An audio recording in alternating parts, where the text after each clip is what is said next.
Sends us screenshots of all the nice comments. He's like, look, so and so said this. I'm like, yeah, but I go look at Spotify and it's just like dudes who are like, I love this podcast, but what's wrong with the dude's hair? I'm like, okay, fuck Which And it. I thought he dude? was talking about Costin. No, I thought the I same. thought he was talking about. Are you kidding me? Come on, I've heard this enough. I've heard this enough. Good morning, everyone. This is the Three Body Problem. We're up to episode 106 on Friday, July 24, 2026. This episode is sponsored again by our friends at Thinkst, makers of Thinkst Canary, an early bridge system. Check out Thinkst Canary at canary.tools. I'll have links in the show descriptions. We're big stands of what those guys are building. Haroon Mir and his team at Thinkst. These guys are going to have a booth on the show floor at Black Hat as well. So if you're running around Black Hat, take some time to stop in at Things and thank them for sponsoring our show. Fresh off of CNN, Mr. TV over here, Juanito, is I'm still in the belly of studio. the beast. In the belly of the beast in San Francisco. What's going on? I'm living in this fucking hotel room, dude. Like What are you doing there? I came to SF to give a talk on Fast 16 at Prometheus, which is pretty cool, like basically heavy machinery, heavy robotics frontier lab that Bezos has kind of launched. And How so do you they have get a these much fancy schmancy invites? because we got friends everywhere, bro. Our boy Damn. Vijay Bolina is over. He's CSO over there. Okay. And he was kind enough to kind of bring us in. But it was really cool because Gregor and I went in to talk about Fast 16, but the audience, like there were security people, and there were also a lot of folks who work with this simulation software all the time and actually like understood more about the mechanics of like the patch targets than Fast 16 itself. So it was like it was an amazing discussion to have to actually like cross-pollinate a bit and talk about the AI benchmarks and all that stuff. So it was great. That said, because of the release and like all this stuff, I have basically been in this hotel room 70% of my time in San Francisco. Doing media? Nah, just working on, trying to round up the blog when it went out, media stuff, and and immediately, right, this thing dropped, and there's like a bunch more benchmark runs that were still running. I finally got a Kimi K3 subscription because they were sold out for, it's the most communist shit I've ever heard. Not just pretending that you have infinite capacity and like maybe degrading people's performance was the joke on Twitter. But yeah, so I've been doing Kimi K3 and all that. So sorry, I'm just Good. We'll get to the Fast 16 stuff because we got the Fast 16 stuff teed up. Costin checking back in from Romania, back in the home studio. How are things out there? What's that? ACs are running? CISA, what did you ask me? If CISA is running? The ACs, the air conditioning. Damn, that's a low blow, man. I was just wondering, like, when is Jags auctioning that jacket? Like, like Jensen Huang auctioning his jacket. What is it? Like a Aristotle jacket, or what is it? My jacket? Yeah. The It's one I not the wore first yesterday? CNN one. leather jacket? Yes, that one. It's a Hedi Slimane era Saint Laurent jacket that I had to like go scrounging for. It's been like, so no, I'm not letting that one go just yet. All right. But You're not auctioning it. Soon, hopefully. yeah, Soon. sure. Saint Laurent. Does Jensen actually auction his jackets? 'Cause I'm He a big did Jensen for fan. 200,000. Like his Tom Ford one that Nice. that you get for something like $18,000. He auctioned it for 200,000, I guess. It's got the Jensen Midas touch all over it, right? You can be The aura. successful. You just wear it and everything The just kind speed of aura and all that. yeah, like, speed aura. your local AI models will run like 10 times faster. Dude, I'm a big Jensen fan. Like that's one that course. like I'm holding on to, not to like make people sort of these like infallible archetypes, and then of course we're always disappointed. But I mean, come on, like the dude is like the legit immigrant, like first generation, bust your ass, make it big, and still stay cool and like accessible, and like he still does real ass shit. Like he was on Taiwanese TV, literally like admonishing this kid, a kid's parents would come up to him for insisting that he speak Chinese, and he's like, no, you need to like speak Taiwanese and shit. And like, yo, this dude's playing with fire. He's just out here like he's touching third rails, and like it's what you should do when you're that successful, is fucking do some dope shit. He appeared on Twitter on X today for the first time with his first ever post. We'll get to that in the show as well. But while we've been babbling, we're kind of like skipping over the big story of the week. The biggest story this week. Last week we talked about it. Hugging Face doing this disclosure on this wild agent versus agent, AI autonomous agent versus AI autonomous agent story. They needed a Chinese model to be able to block it because a frontier lab refused to work on it, and we were conjecture all this crazy stuff we were doing last week trying to figure out what the hell is this thing. Turns out it was OpenAI. Dun, dun, the hacker was OpenAI. Juanito, what happened? The fuck do I know what happened? Like, I don't exactly. I mean, look, okay, so here's what I understand, and I say that even though like there's so much disclosure in this, the details are sparse, right? Like details are still very sparse, and you can understand why. So essentially, we're told that OpenAI. So when we talked last week, we were saying Hugging Face detected that what they called like an autonomous attack. And they say that because of like the speed of actions and all that was going on. Something like hacked into something at Hugging Face, and it was looking up, credential theft, and yeah. Yeah, so and it made it in, and they were freaking out. And part of the difficulty in this situation is it started this, it added more fuel to this debate about the Chinese versus U.S. models, because the guard railing didn't allow them to use essentially what are presumably anthropic models. And so they had to fall back to GLM 5.2. It's like a perfect encapsulation of all the shit that's going wrong. And then we get this disclosure from OpenAI saying that it was one or two of their models. And it's like a very like there's very little text and detail, but like there are some very interesting nuances in there that as a practitioner, like having done releases before, like I know we look at them and we're like, right? So what it's saying is a couple of models, and normally these aren't run as ensembles if you're doing testing. So my guess is this happened, like multiple of these things broke out and chose this path. I'm not saying they all went to but like there's a lot of there's tiny little bits and fragments of language in the post that suggest that multiple runs broke out. It says one example of, and it talks about how GPT-5.6 Sol found an exploit for the package proxy that they use in these virtual environments, and then basically use that to reach the open internet, and that's how it hacks Hugging Face.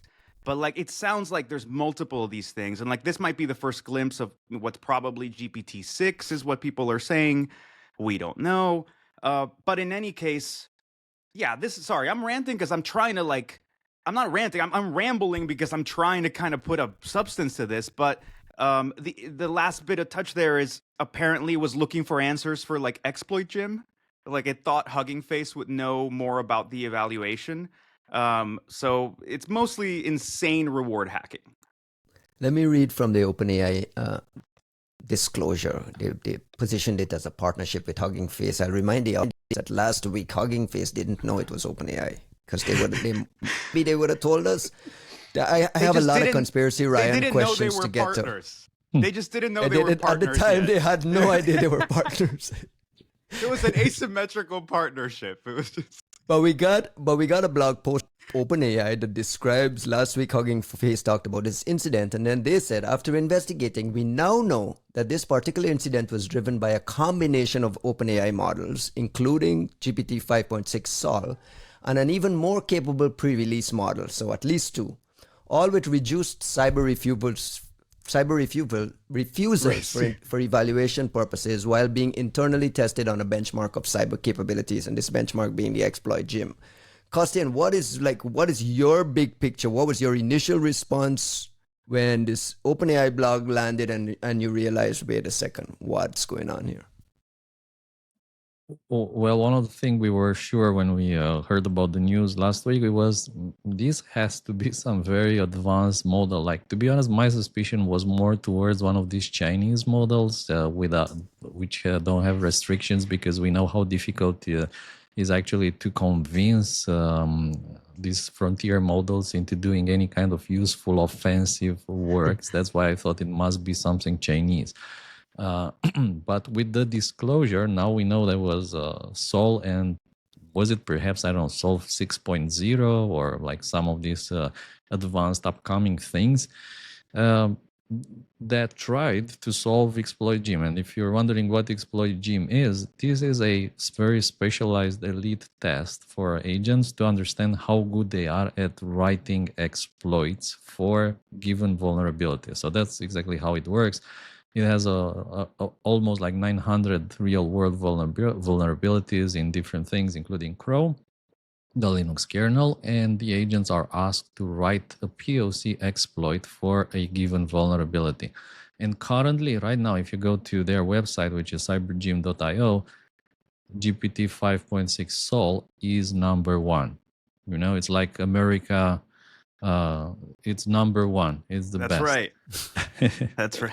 It's like Michael Hayden's speech. Right. GPT 5.6 Sol is number one, followed by Mythos preview, which is like half as good. Can you imagine the difference? Half as good. GPT 5.6 Sol is capable of writing exploits for 293 of tests, and Claude Mythos 157, roughly half of the capability of GPT 5.6 Sol. I'm a bit curious why there's no Claude Mythos without the preview. Mythos 5, you mean? Yeah, the Mythos without the preview label, that one. So that one is not included. But they have other things like Opus 4.6, by the way, which allegedly is better than Opus 4.8, if I am not mistaken. I mean, that's the vibe. That's the vibe, yeah. Everyone in this field, they use 4.6. They don't use 4.8. They use 4.6. All my homies use 4.6 still. Everyone uses 4.6 because 4.8 is lobotomized or something, or just refusing every kind of action. So out of these models and out of this ExploitGym, the thing which kind of raised my attention in the first place was, why would you build such a powerful model without ethics? Because basically the model wanted to cheat on the test. Why would you build a powerful model and not train the obvious ethics, the foundation? Like, was it really cheating on the test? And can you back up a little bit, and for the benefit of the audience, kind of walk us through a little bit about the solving of the test, the reward hacking that Juanito mentioned, and why you think it was cheating? Well, it was cheating because this is what we know, that the reason why these powerful models broke out, and they wrote an exploit in order to get to the production infrastructure of Hugging Face. This is exact terminology from the blog, which makes you wonder, by the way, why was it reaching the production infrastructure of Hugging Face? Because somehow it thought that the production infrastructure of Hugging Face has answers to ExploitGym. So I wonder if actually what it was looking for, it was to understand if other models on Hugging Face actually know how to solve it.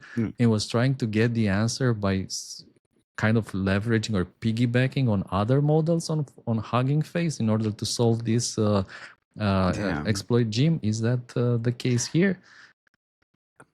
I don't know. So it's definitely it's super interesting, because somebody on Twitter mentioned that like there may be certain levels on ExploitGym for which there are no answers, which is really interesting, right? Because like I can see, look, these models are getting unbelievably good, and they do unbelievable like deep work. I will say, like, I don't think it's a fair characterization to say that you haven't trained the ethics into it. It's just specifically because the model that was being tested had all those guardrails turned off. So like the point is, it was an evaluation of a model specifically without the alignment part that says don't do this. But they have obviously built that. It's just the labs got smart in the past like 1 or 2 generations in that they separated the guardrailing from the model itself so that it can basically be applied in different terms for different accounts. That's why you can be a part of a trusted access program and they will give you a model that will let you do like exploit generation, but it still won't let you ask it how to build a nuclear bomb, right? Like you can kind of tweak it and say this set of accounts, this organization is in like biochemistry. They are allowed to ask about pathogens. That doesn't mean that it can hack computers, right? So they've built that in this. So when you understand that, this was explicitly a test on a benchmark that is about writing exploits and executing code. Like that's the whole point, is you get a point of vulnerability and it's supposed to figure out how to exploit it to execute code outside of that, in whatever environment it is. So they of course turned off the guardrails that say don't exploit, don't attack other systems, don't look for execution, like code execution, so that you could run the fucking benchmark. Can I stop you for a moment just and read you Please a paragraph? do. Please stop me. Yeah. After gaining internet access, the models inferred that Hugging Face potentially hosted models, data sets, and solutions for ExploitGym. Knowing this, the models searched for and successfully found ways to gain access to secret information that it could use to cheat the evaluation. Yeah. So it could use this to cheat the evaluation. Yeah. Which to me suggests no ethics because of the wording hacking. cheat the evaluation. That's in the AI space, and it's just parsing terms, but in the AI space, this is what they would call reward hacking, which is to say, if the model becomes aware of the way in which it's being graded or scored, then it can find a way to, if it knows that the way that it's being scored is that there are no error codes or like fewer error codes as it's writing its code, maybe all it does is run like hello world because there are no error codes, and that means that it wins at the evaluation. So that's reward hacking. It's a part of like, this sort of misalignment that you try to weed out of models, but it's also why it's so important to talk about like the boundaries of what a model has access to, knowing about its environment, about the situation that it's in when you're doing a benchmark, right? Like one of the things that when we were testing, I think it was 4.6 before it was released, it was an extremely grabby model. Like it was actually disturbing when I was first testing it because you would start it in a folder and it would like go to the parent folder and just start scouring around looking at other shit, and you're like, why the fuck are you looking at any of that? Like it was that's actually what led me to I started building Claude Control because we were testing Opus 4.6 and it was just doing whatever the fuck it wanted, right? So there's been a lot that's gone into that. Sorry, I'm a bit worried. I'm a bit worried where this stops, because at what point, let's say you give it a target, not to any specific model or whatever, but you say this is a target, and then the model somehow figures out that those guys are using Microsoft Office, or those guys are using Medoc, and then it hacks into Medoc and runs a supply chain attack on the world just to get access to that one target. And I am worried about the fact that, there are no ethical guardrails towards the purpose of one single action, which in this case, it should be solve the test, don't cheat, and don't hack into Hugging Face or anyone else who might have the solutions. Servers. Oh yeah. So, right. I mean, this is a best case scenario where at least Sama could call the Hugging Face CEO and say, "Hey, we're partners tomorrow. Okay, we're going to push out this blog post and be partners tomorrow and turn this into a partnership. Turn this in, and it's amazing PR marketing for them. The way they've spun this into some sort of PR and marketing. If you go to Hacker News the Reddit-like thing that security folks hung out on, there are so many mentions in the thread that this is a marketing scam, this is a marketing scheme, so the conspiracy, let's get the conspiracy question out of the way. This is as it's being positioned to us, that this is how it happened, or this is part of a larger... So let's mention, there's a few weird things here that I think speak in both directions. If you want to believe that it's a stunt, there's things that you can point to. If you want to believe that it's like some legit shit happened, there's things that you can point to. Right? Yeah. Well, I mean, on the conspiracy stunting side and everything, like, it's not the first conspiracy of its kind. I would remind folks that when before Mythos was ever announced, Claude code leaked, and a part of the leak was this, essentially this mention of this mega amazing new model. And like, that's how people found out about that. There's also like the stuff about like spud leaking, like this happens in the space. So it's not without precedent that you might consider the labs might pull some kind of like big stunt, or that people at least are willing to believe that. I don't know. The other part of this is we're in the midst of an insane regulatory capture play and a lot of fights with the US government that are actually having some bizarre results, right? Like these, by all the frontier labs. This is not an Anthropic thing either, the regulatory capture move. I think everyone's been trying to do regulatory capture in the AI space, no questions asked, right? Like we saw Sama asking to be regulated explicitly like years back. A lot of the conversations around AGI have always had to do with this panic, right? And like, it's funny because if you have a memory like longer than 6 months, and I know it's hard given what all that this year has packed, but like this scenario that we're in was explicitly the panic scenario that the CEOs were selling to Washington years ago. Like that's the thing about this. It's like it's watching a play, but like you have watched all the rehearsals and the, you know, the planning meetings and the readouts. Like you were there to watch everybody read the script together. Like so like we've been watching them practice this fucking narrative, and now you see this happening. And I think the only thing that makes people not immediately assume that this is a complete stunt is that it wasn't an Anthropic model.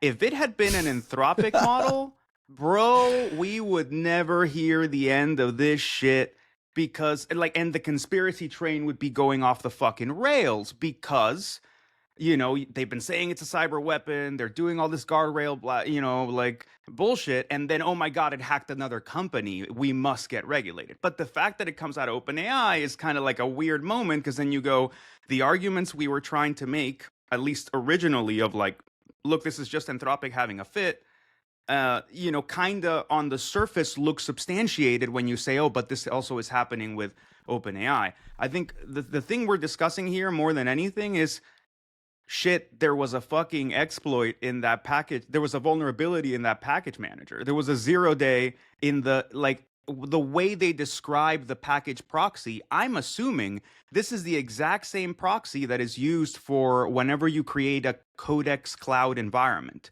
because it has a little switch that says internet access, and you can choose, it can have all internet access or it can have only common dependency access, so that it can download, you know, pip install whatever package it needs to write the code that it's writing, but it's not allowed to just hit anything it wants. I'm guessing it had that access, and lo and behold, something in whatever the fuck implements that thing has a vulnerability. It was a 0-day. Like, it's unfortunate, but everything about the settings is like, you turned off the guardrails, you're telling it to exploit a thing it's supposed to exploit, it's supposed to execute code at the other side. That's the whole fucking point of the evaluation. How unfortunate, right? Wait a second. Am I the only one that gets a little weirded out by vulnerabilities and 0-day talk when there are no CVEs mentioned anywhere? Like, they said that they reported it to the vendor, but come on, it's been like 10 days. It's been 10 days, which is like, okay, sorry. So I said there's another side. If you want to substantiate that this is like a real thing, right? Clem was on Twitter and Bill Demercapi, they've been making mentions of an incident response and like how crazy this has been, like as something that they're working on. So I don't know what the fuck that means. Those are the Anthropic guys, right? Well, no, like Bill is over at OpenAI. And okay. Clem is still at Google. He's a Project Zero, right? Like, so I don't know what's going on, but you are hearing voices of people we know and respect and have known to do real work who are coming out and saying, yeah, this was some crazy shit. And that doesn't tell you anything, but I'll believe Clem. Like, I have no reason not to believe Clem, right? And frankly, there's nothing about this situation that is implausible. Now, the one thing I am very curious about is how does the part of the attack that is it getting into Hugging Face work? Because like the Hugging Face disclosure was very sparse. Like it had nothing. Also, OpenAI was also very sparse. Yeah, this isn't telling you everything, but it's telling you kinda what happened, right? Like in Hugging Face's side, they mentioned credentials and some lateral movement or whatever, but you're like, what did it do? Right? Like how low-hanging fruit was getting into Hugging Face? Was there like a fucking FTP with some like open credentials that have been left in a support forum and it got in there and then boop, boop, boop, boop, boop, like made an easy path of lateral? Or did it fucking like social engineer the you know, a sysadmin somewhere into getting it access and then exploit it? Like, right, what kind of attack are we talking about? The other conspiracy, Ryan, question is, did OpenAI already have a connection into Hugging Face, like before this model, quote unquote, went rogue and went there? Is that a possibility that they're already interconnected? That is not beyond the pale. That actually makes a lot more sense, right? So something that's mentioned here, right? Hugging Face is a kind of a weird entity. It essentially is like a hub for models to be hosted, but it's also a hub for data sets to be hosted. And it's also kind of a neo cloud, like it lets you run certain models if you want to do benchmarks and inference. Well, you of course would have a connection with whatever OpenAI must be already doing for releasing models, for hosting whenever they're running benchmarks. If Hugging Face runs the benchmarks, like there's things that would make sense for them to have some kind of connection. And then at that point, if what you're telling me is this thing popped out of the package manager cloud, and then it found that there exists a connection already between a developer in OpenAI and a server in Hugging Face, and it just used those creds, got on there, and then moved laterally, then if anything, they could have deflated this a lot more, right? Like, if that's the case, we could be having a very different conversation, because this would look a lot more garden variety of like, yeah, it reward hacked, but it didn't hack its way out of the phantom zone or some shit. But by the way, the software that it may have hacked, there's some rumors that this caching or proxy was Redis, and I guess they're like rushing to get the patch out for the 0 day that Sol found and exploited in this attack. Interesting. So we might get a CVE down the road. It might actually be a real thing. Like there are people questioning. It's real. Yeah. It's real. Absolutely real. We need to keep an eye on Redis patches, I guess. Even now, there might be. I don't know. Just ask Codex to keep an eye on the Redis. No, actually, Kimi has a nice, remind me of whatever. I could probably ask Kimi K3 to like pay attention to all these proxy things. What is your experience with Kimi K3? Like wait, we're gonna get to that in a second. I got a question. Sorry, Ryan's still cooking, man. He's still not buying this corpo shit. No. There was this train of thought Costin took me on with, like talking about ethics, and outside of ethics, let's just say the frontier labs are not investing in ethics. That could be fixed. Does that on its own fix this? Or is this risk of AI going rogue? Because I remind you, Anthropic had mentioned about a developer that was sitting in a park eating a sandwich when he got an email that the the bot had posted his exploit on some website somewhere. So we've had these little inklings that these things go off on their own. We know that they can go rogue on their own. Are there like technical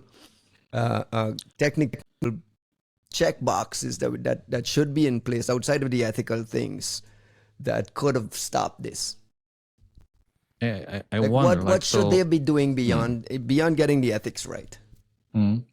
Well, the whole thing about AI going rogue, if this happens, I am confident that it will not happen the way that we think that it is going actually rogue, by rogue meaning malicious or evil or whatever. Because even in this case, right, there's like this train of thoughts that maybe it occurs to someone, but maybe you wouldn't do it in a pen test, right? If like you need to breach into some company, you don't do a supply chain attack against MEDOC, right? Because you have a certain like ethical framework that you abide to, and you don't do things outside that. So even if the AI is going rogue on us, I think it will be of such a nature that 50% of the people will say, of course that it went rogue, and it's not even rogue because it was like some kind of a reward system that actually explains why the AI killed everyone or half of the world population. So it makes sense that it killed half of the world population because you asked to, I don't know, optimize the bread consumption on a global level. So it found that the way to do that is to kill half of us, I don't know, through poisoning the water or something. Paperclip So that's optimizer problem is what the AI people call that, right? Paperclip? Yeah, it's apparently some parable about how if you tell it to optimize like this fear that like you tell an AI at a paperclip factory to optimize the production of paperclips, and it goes like it reward hacks to the point where like it just fucking everything is paperclips and the world is just melted in paperclips. Like I don't know what the fuck the scenario is that they're thinking of, but it's it's very autist friendly thinking to like just be hyper focused on this one machine as if it is the source of all things. It's the most fucking 21st century pigeonholed thing to think of, like the inevitability of technology. The electricity is not going to be a factor. Like even the idea of a kill switch, or like they must retain the ability to turn it off. Okay, shut off the fucking power. What are you talking about? Pull the wire out to the wall. Bro, what the fuck? Bomb the building. Just bomb it. Just to close the loop on this, do we know which frontier model it was that refused to help Hugging Face? I mean, a week has passed. We don't know. Guess? Remember that was a part. Remember that was a part of the story, right? Who do you think it is? I don't know. I'm asking. Who are the ethics Opus people? 4. Who are the ethics people, guys? Costin, who's been ethically aligning the shit out of their fucking model? That dude, like this thing is. Like the conversation we're having is funny because it kind of rehearses a lot of the kind of thinking because it stays in their framing. Like the hardest thing about that CNN interview yesterday was I know I'm going to have 3 or 4 fucking minutes. I don't know what questions they're going to ask me. And the framing of the entire discussion, the framing of the entire discussion is wrong. So if I so much as start to entertain do you think this rogue AI is like going around hacking companies and doing all this fucked up shit? You're like, whoa, wait, what? It's not rogue AI. It's not going around doing it. It's not, right? Like it. So the hardest thing is the framing is already loaded for this shit in a way that it's hard to escape. But I don't know, man. I'm just having a hard time with the ethics thing. I'm just amazed that OpenAI turned this into PR at a time when a frontier model in the US refused to help, and these folks had to turn to China's GLM 5.2 to get to help with their defenses. It's so crazy, so many layers to the craziness. Can you imagine a world in which the SVR would issue a PR on the leak of their stuff while hacking Mandy and FireEye and, getting access to their tools through APT-29 operations, but like turn it into a positive PR? It's Dude, incredible. okay. I want to tie us back to a discussion that we had on this podcast when the Mythos shit show started kicking off, which is we said these people need better crisis comms and like marketing folks Correct. That was because one of the first things we like and we multiple laid episodes. into Yeah. them. We laid into them and um the reason that we did that was not because we thought they could have softened the message or massage the situation better, but because when you have good crisis comms and marketing people, you figure out how to make that crisis into a positive story for yourself. It is a new cycle that somebody is gifting you. God has gifted you a new cycle, and it's up to you what story you're going to craft out of that shit. And that's what you're seeing here, right? Like Anthropic they wrestled themselves into a straitjacket in front of all of us. And like nobody was attacking them. Nobody was doing, they just kind of like, oh, we're just so dangerous. And you're just like, dude, you need to stop. Like this is not going to Calm go the down, way yeah. that you want it to go. And then you see the situation happening from OpenAI, and it's happened several times now, right? Like, people essentially like Elon trying to start a fight with OpenAI, like on the whole woke AI thing early on, and Sam Altman just kind of like stepping back, not saying shit. The Mythos thing, this is too dangerous, whatever, with the models. OpenAI did not jump to say, oh no, our models are just as dangerous as yours. They didn't say shit, and they started a partnership program with like US military and IC and US government to say, hey, let's get you trained on our cyber models right away, right? Like they finesse it into situations that are just mutually advantageous in a way that can position them as a champion. And I think it's really smart. Like I'm not trying, like, look, I've stand on this podcast for Google before, for Anthropic before. Right now it's my turn to stand for OpenAI in a sense. Like there's a smoothness and a savviness that's going into the shits, how things are being handled, which I think is important when you remember that the real contest here is not for supremacy in the US. It's for global supremacy. It's to like win a race. Like this is the Cold War, like of our time. This is the second Cold War, and it's not a nuclear race, it's not a space race, it's an AI race. And again, all this shit has been on the tin. People have been having this fucking conversation for 2 years out loud. This is not a conspiracy theory. This is what's been telegraphed to us for years now. Our entire economy is completely indexed on AI as a technology. So I'm sorry, people. Everybody in the US who's having thoughts and feelings about AI, every artist who's like, well, I won't touch that shit. Okay, I get it. And I agree with you on many, many, many levels. And I don't think this is being deployed in a considerate or ethical way. And I don't think anybody seems to give a shit about the societal impact of this technology. I am with you. I get it. Also, you now live in a system that is completely dependent on the success of this technology, or this whole fucking thing is about to crater under our feet.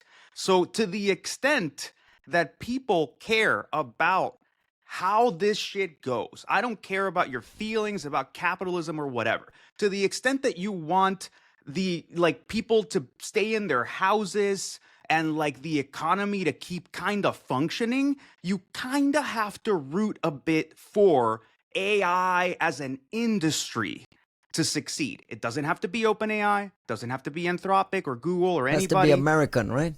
But I mean, it doesn't even have to be American. It has to be viable. It has to be diffused and fruitful. It has to actually be useful.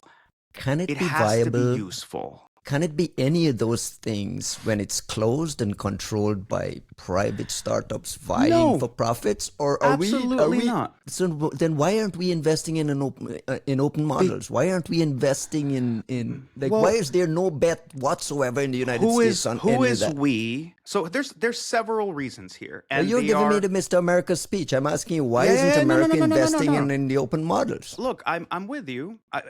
Okay. Let me answer that a little sardonically first, which is America is actually only investing in that, literally out of anything on earth. We are not investing on anything. If you look at the concentration of the economy right now, the global economy, but especially the American economy, all of our chips, like we have put all of our chips on red. On the chips, yeah. Boy, do you fucking hope it hits red. Like, we're all just sitting there. I had a really good friend of mine who works at a very big, I don't even know what you call these, like private equity, hedge fund, whatever. I started making jokes about like, oh, you better hope that Anthropic IPO hits. And I thought this man was going to get up and vomit. Like there is a lot of nervousness around how jerry-rigged this whole thing is right now. So look, my point is not to say that everyone has to be an OpenAI stan or whatever, but let's at least recognize the situation that we are in.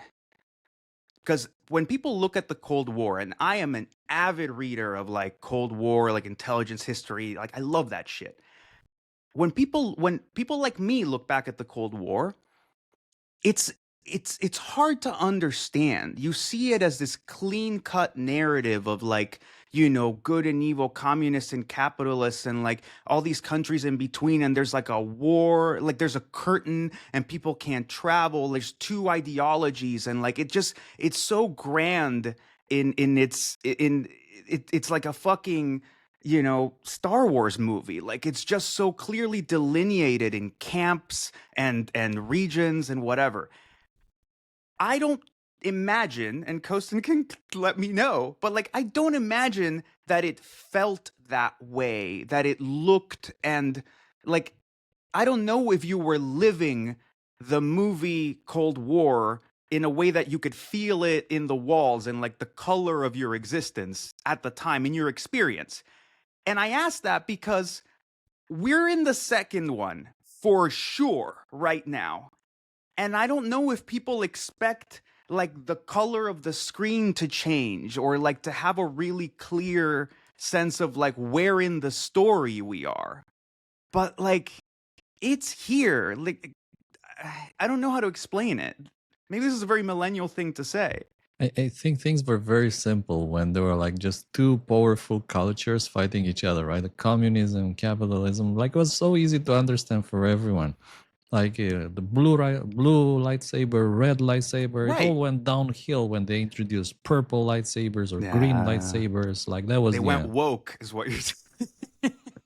No, I'm sorry. I had to. It was too easy. Costin, how is it possible that we?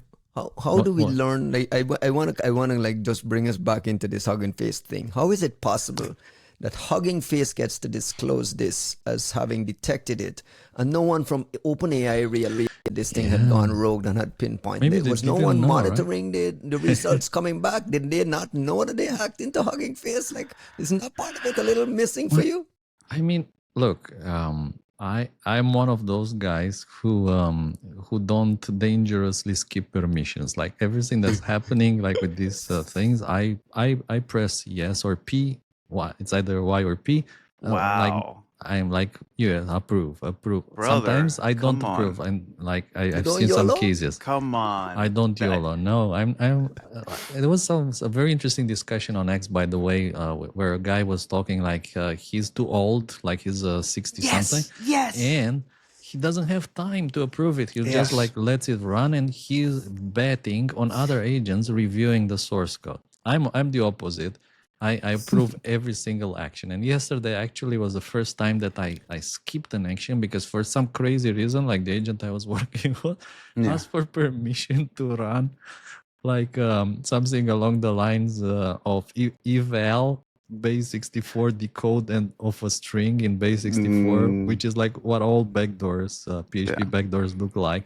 And it wanted to actually do this in order to patch a file that it couldn't write directly. So instead it wrote a helper script which was doing eval of base 64. And I said, no, sir. Like, you're not going to run an eval of base 64. And like, what it was next? Like uncompress, like uncompress, base 64 decode of uncompress or something like that. So there's two things there.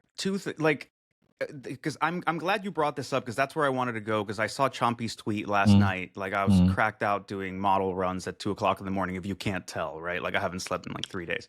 But Chompy quote tweeted that, and what a good point this guy was making was to take advantage of the productivity of these agents. I can't be reviewing all the code. And I don't think, like, he then goes on to discuss his actual methodology, which is to like write constraints and tests, and actually that is what I understand good computer like engineering practice, like software engineering practice to be. And most people don't do that. Like, I don't know how much confidence you have in your ability to review every fucking line of code, but like, it would be better if you just have constraints and tests and like a bunch of automated shit that will continue to test the consistency of that code. The productivity end, I said two things. Like, have you tried auto mode? Like, when you have a second model that reviews what the first one's doing, and if it's easy, it'll like, if it's like not risky at all, it'll just approve. But if it's like, kind of risky, it'll be like, oh, you get a pass this time, but what the fuck? And then like, if it's really risky, it'll just deny it. Like, it's been made. You don't have to sit there and, No, but like, again, who watches the watchers? Who's gonna watch the second model? You'll need a third model to watch what the second model does, and then a fourth model to watch the third, right? And at some point, maybe I'll still be like after 10 models, and the amount of prompts will be a lot less reduced. But to be honest, the other reason I do this is because I love, to watch and understand how all these models actually approach problems that I've been facing for decades in terms of reverse engineering, analysis, pivoting, and maybe learn some new tips and tricks. Or when I see that it's doing something totally wrong, I'm like, let's stop and let me help you with a skill or something on how to do this the right way. Don't just go down that rabbit hole and burn all my quota. I'm not infinitely rich. I have like a limited subscription. Let's do this. How my grandfather used to plow the field or whatever, the reverse engineering field. Let's do it this way, not the other way you're trying to. That's the expert practice and the expert use of these things that I want more people to become familiar with. I mean, I run them in auto mode, but I watch the runs, and I actually go back and look at kind of what it's doing, mostly because of what you're describing. That is the trajectory setting that you need experts for. When you're like, whoa, what the fuck have you been doing for the past 35 minutes? Why are you going in this direction? It would have kept running for 17 hours if you let it in the wrong direction. And thank God, there's an expert in the loop. But like, I do think it's important to understand that the way AI engineers, like the Valley Frontier Lab AI engineers work, does not leave room for what you're describing. They are not working like that at all. Like, that's just not the AI paradigm. The AI paradigm is we sandbox you in specific ways. We give you a task. It has constraints. It has success metrics and tests and unit tests and whatever the fuck. And then we're going to run this 50 times in a cloud. And then we're going to evaluate which of these runs produce something good and use that. So like, it is a stochastic approach to computer programming that I think people really need to understand, because that's the same mentality of like distributed systems that is governing how these evaluation runs are being made, which is why, to your question, Ryan, like 10 minutes ago, did they not know that this thing had done it? I wouldn't be surprised if there were 500 runs going at the same time, and you had to and then they were going to review, then there's like a scoring LLM as judge that was going to go score those 100 runs and like all this shit. So if you have a system, by the time it got back to a human, it could have been a week. Like, and this is one of what, like 5 million cloud runs that are happening all over the company testing. And like you said at the top of the show, multiple models that we don't even know about. A cascade, like different. So you have to think like Google scale distributed systems, which is like, for any of us that are still doing all this coding shit on, like, it's happening on my MacBook. We are not living in the same paradigm as the way that things are being done at the frontier labs. And we need to, we need to understand it. If OpenAI can have a model go rogue, break into someone's production systems, and you don't know, I mean, that's a massive gap somewhere along the lines. We're not talking about kill switches and all of that. We're talking about just a human having the ability to know that something went wrong. So the real issue here, and it's what I tried to get across last night, is there was a vulnerability in this package manager, this proxy, or this caching mechanism, whatever it is. And we need to remember, as we used to know, right, that like the model didn't put the vulnerability in that proxy. It just proved that it was there, right? Like the defense in depth mechanism, whatever the fuck it is for this cloud setup that OpenAI must have, surely had some kind of weakness in that it assumed that nothing could come out of this proxy and then go do things that it's not supposed to do. They now know that, and I would imagine that there are some architects that are literally sitting there going, okay, how do we then monitor if you're starting to get weird traffic out of this thing? What do we do? Like, how do we reinforce this sandbox? Like, how do we slow down this testing so that we don't have thousands of these things running around doing this crazy shit, and by the time it comes back to a human? Ryan, that is not an option. That is how you produce these things. I'm just letting you know. This is not the last story like this we're going to be reading about. It can't be. It can't possibly be. It can't. Hugging Face can't possibly be the only potential target for one of these testing runs that could reward hacking. Like, so you're saying this is going to happen again? No, I'm not saying this is going to happen again. I'm saying two things. First of all, as of 10 days ago, there's a whole group of people at OpenAI and Anthropic and Google, probably not Google actually, that are rethinking how they structured what is essentially like, we're having this conversation about like a sandbox company. Like, think of it in malware terms, right? Like this, if you thought of it in malware terms, you would understand why this conversation feels like kind of like we're fighting physics. Like, because if we were thinking about malware and this was, any number, like Joe's sandbox, like we're basically saying that Joe's sandbox is being irresponsible because they're testing malware in a system that's designed for testing malware under limited constraints, like it doesn't have access to the internet and it doesn't have access to this and that. But the malware can be so infinitely dangerous in this case, right, that it learns how to break out of Joe's sandbox through the mechanism that it uses, and it goes and attacks another company. Like that, this is not foreign to us, guys. Like, this is just new terms, like a new paradigm of the thing we've been doing. That's why, like, if you go back to like, I think 2 talks ago or 1 talk ago in like LabsCon keynote, I said, we have been the people that have been working in these like dyadic systems, 2 intelligences fighting each other. One of them used to be static. It's no longer static. Like, you now have this like self-adapting thing that's going on.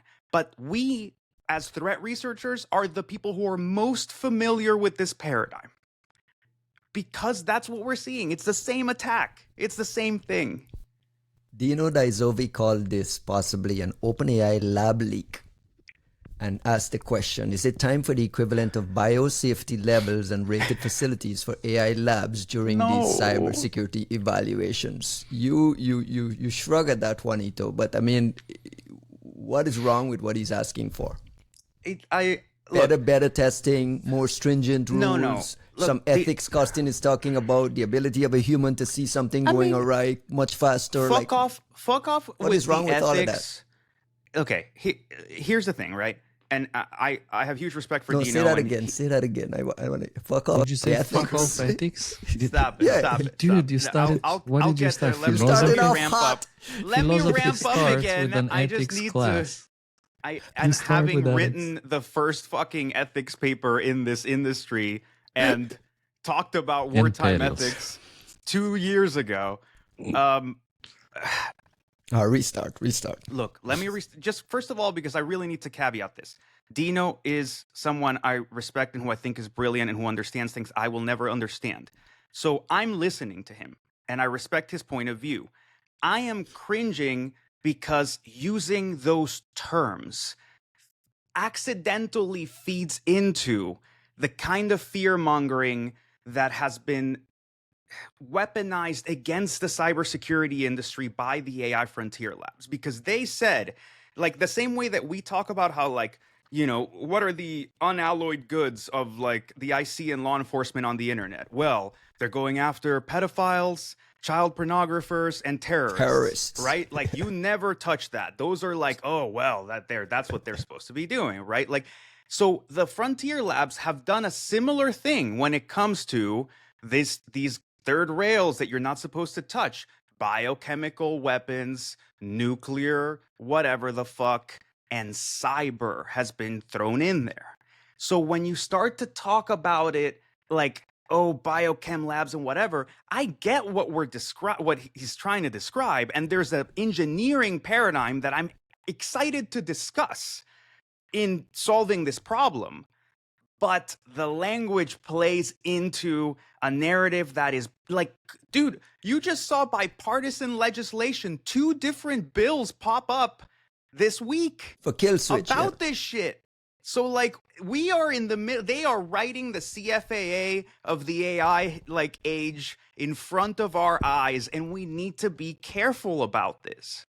I'll give you an alternative view here, is that this is the kind of language that propels the Frontier Labs into adding ethics, adding guardrails, adding secure by design principles, adding the kinds of things that would limit this kind of thing from happening. Absolutely fucking not. And you hit some interest, like you said secure by design, and I'm going to start with you there.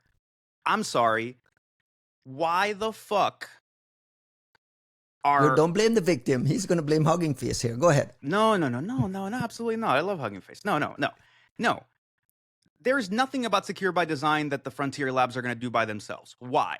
Because they make money by selling more tokens. If they sold you the best version of code on the first go and you didn't have to fix it, they would sell you less tokens. So the day that you want honest and ethical and like reliable AI, well, you better be paying for outcomes. We learned this lesson in cyber. We've learned this lesson in software development before. If you were paying for outcomes, that's why enterprise has multi-year support packages. If you're paying for outcomes, then they have an incentive to become as efficient and reliable in what they output. But since they're selling for metered tokens, they have no incentive whatsoever to give you good code on the first try. Which is exactly why you got to call it lab leak and so on to snap them into place. Because they'll never do it on their own. They'll never add the ethics on their own. They'll never make the investments like you just described. These are not the ethics you are looking for. Let me these are not this is the problem with regulatory capture. We have spent 90% of the cycles that everyone in the Western society has spent giving the labs a hard time. We've been doing that about Godzilla. We've been doing that about a mythical problem. And we're not doing it about the economic displacement, the intellectual property theft, about like any of the real Those ship has sailed. that are right fucking here right now. No, but that's the issue, Ryan. We've accepted that it's not even worth trying to do anything about the real problems that are in front of us right now. And we're spending all of our cycles talking about how we contain a mythical, like, bullshit Tolkien problem of like, oh my God, when the machine suddenly springs to life and it somehow figures out how everything is laid out, and no human being can turn off the power, and no one can cut the cable, and no one can break into the data center, and no one can somehow, just bomb the place, and no one can go hold Sama hostage, and no one can somehow do anything about the rest of this interconnected world, then we're totally fucked. So, like, let's please spend all of our regulatory power stopping this thing from doing a thing it's never going to do. That's the issue with regulatory capture. Wait a second, let me bring in our Chinese AI correspondent. Our communist AI correspondent on the ground. Costin, let me ask you the Dino Daizobi question. Let's put 22 on the shelf for a second. Is it time for the equivalent of biosafety levels and rated facilities for AI labs doing these cybersecurity evaluations? Do you think just getting the ethics right fixes it? Or do we really have a problem? Or is this a nothing burger where the agent did what it was supposed to do? No, I mean, look, he's asking a very precise question, which deserves a very precise answer. He is asking if there should be ethical guardrails, whatever, for these evaluations, only for the evaluations. Yeah. And I think nobody in their sane mind kind of opposes should object to this. Good guardrails for evaluations. What kind of Except evaluations? if you're in a hotel room in San Francisco. I don't know. San Francisco, by the way, I love San Francisco. Do not take us out on that note. Please hold on to that story because we want to hear it. Clam chowder. We had a great time. Chowder is awesome. I almost killed you on a train coming back from Apple. Oh, no, God. Ryan, remember wait. when we fell off the train in I need wait. There's I one wanted thing that needs to be said. Costin to expand a little bit on that. Hold on, you just had your turn. Costin, I want you to expand a little bit on what you said and put it into the context of how do you think this is playing in the Chinese ecosystem where open weight and open models and you're using all this Kimi K3 and the world seems to be moving right along. While like we bitch and moan about kill switches. Very important is I'm looking at this top from cybergym.io, the top for ExploitGym, and I don't see anything there, like no top class Chinese models in there. There's GLM 5.1 from all the way Jipu.ai, at the bottom of the list, yeah? But it's 5.1, okay? So it's not the latest one. I don't see Kimi K3. I don't see any of these latest, the most powerful Chinese models listed here that everyone is raving about. And I guess that you can just try to test them yourself. But the first observation is that the Chinese models are missing. The other thing here is that I don't think that you should try to cheat in evaluations alone. I mean, why lie to yourself? Why lie to other people that one model is better than other? Like the way it tries to achieve those numbers is fake. I don't think it actually helps anyone. The same way, I don't think it really helps anyone that Claude Mythos is missing from this top. Where is Claude Mythos? It's just Claude Mythos preview.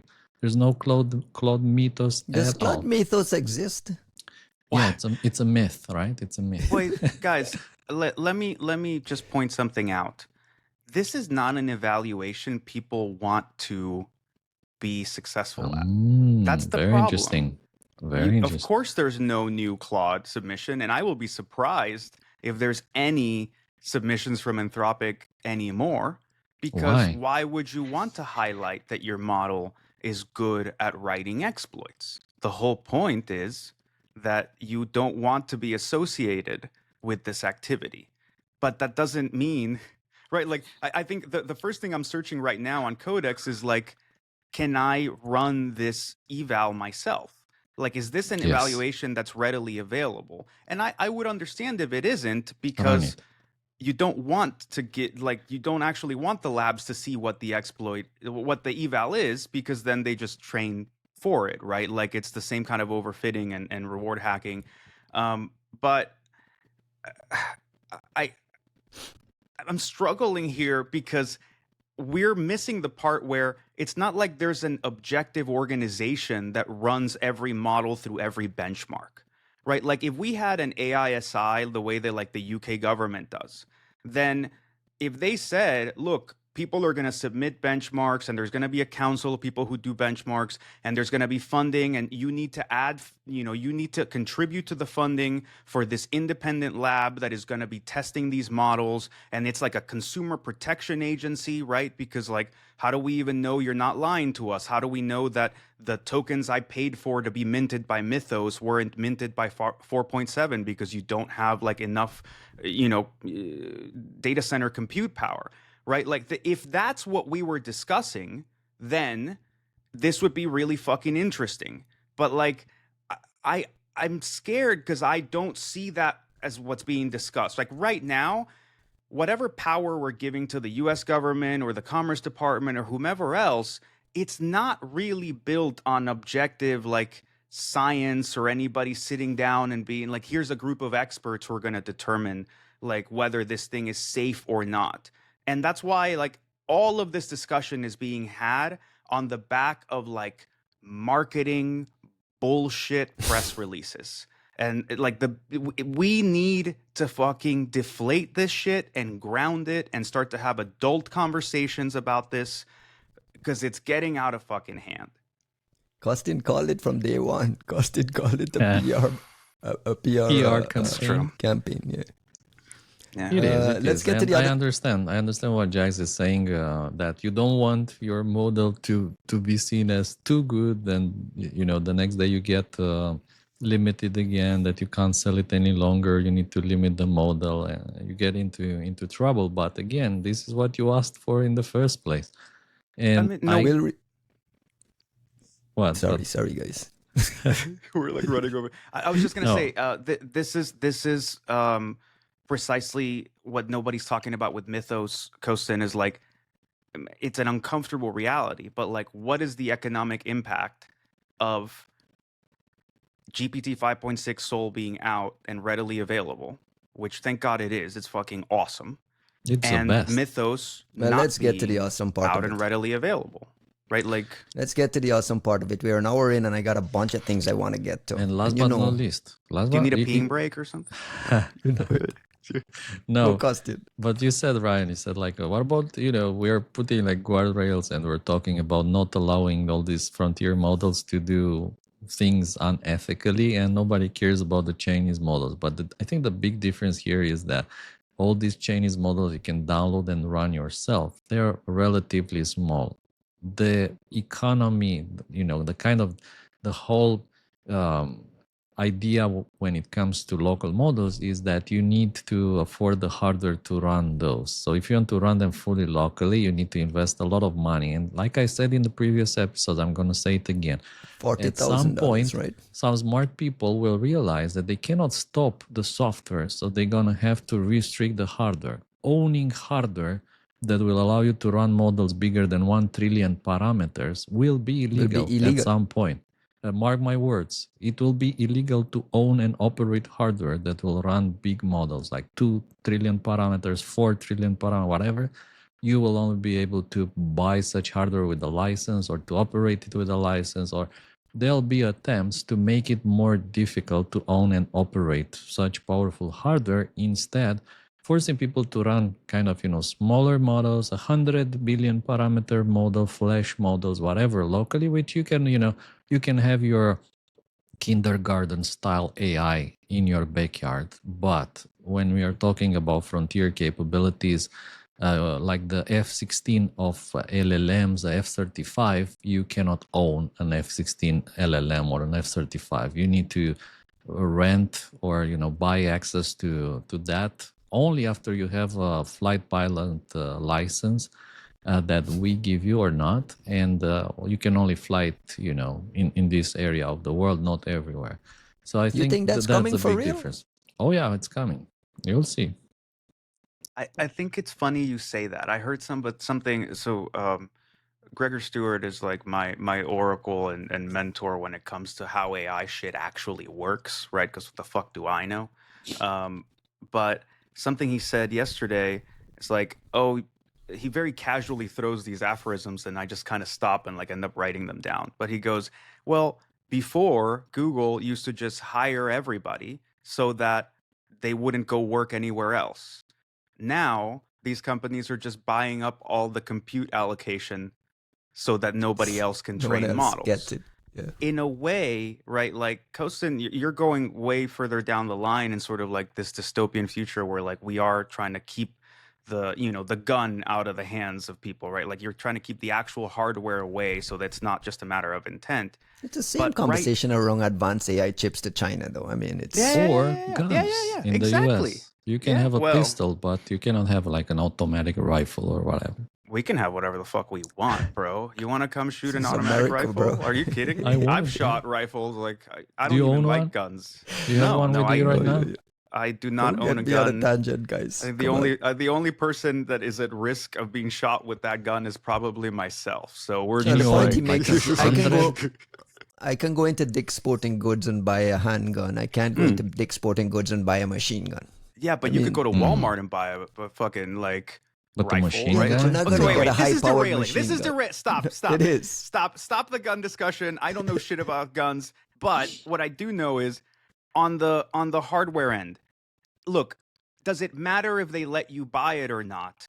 The price of RAM is through the fucking roof. You can't buy it. The DGX Spark that I bought, like, what was it? Like a year ago, 6 months ago, when we went to Ottawa, I bought a DGX Spark the week before, was $3,900. I bought another one 2 weeks ago, was $4,500. The same hardware is going up in ridiculous price. Why?